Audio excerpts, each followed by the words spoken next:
কারো একার দায়িত্ব না, সকলে মিলে নিজেদের প্রতিবেশী পাড়া সকল জায়গাগুলো আমাদের ঠিক আছে। উন্নয়ন মমতা বন্দ্যোপাধ্যায় ছাড়া কে করছে?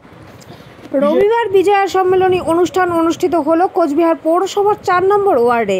এই বিজয়া সম্মেলনী অনুষ্ঠানে উপস্থিত ছিলেন কোচবিহার 16 নম্বর ওয়ার্ডের কাউন্সিলর তথা তৃণমূল কংগ্রেসের জেলা সভাপতি অভিজিৎ দে ভৌমিক, পৌরসভার প্রাক্তন চেয়ারম্যান তথা 4 নম্বর ওয়ার্ডের কাউন্সিলর ভূষণ সিং, কোচবিহার জেলা পরিষদের সহকারী সভাপতি আব্দুল জলিল আহমেদ সহ অন্যান্যরা। তৃণমূলের জেলা নেতৃত্বের নির্দেশে কোচবিহার জেলার প্রত্যেকটি ব্লকে ব্লকে এবং পৌরসভার প্রত্যেকটি এলাকায় প্রত্যেকটি ওয়ার্ডে বাঙালির শ্রেষ্ঠ পার্বণ দুর্গোৎসবের সমাপ্তির পর বিজয়া সম্মেলনী অনুষ্ঠান অনুষ্ঠিত হচ্ছে।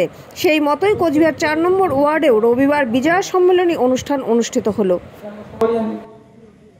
আদি দুর্গার পূজা হয় বসন্তকালে বাসন্তী।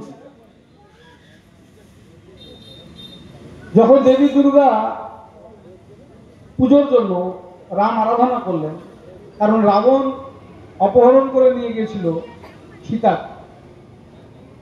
স্বয়ং ব্রহ্মা এসে রামকে বলেছিল,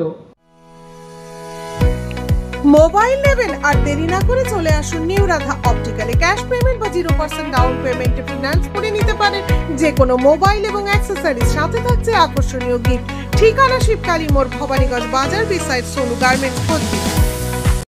বিজয়া সম্মেলনী সারা বাংলায় সমস্ত ওয়ার্ডে ব্লকে চলছে পক্ষ থেকে।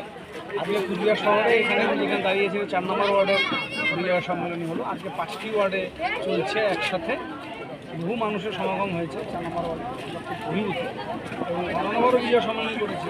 এবারে মানুষের উৎসাহ অনেক বেশি, আমরা অনেক আশাবাদী পাশে আছে, বেড়েছে।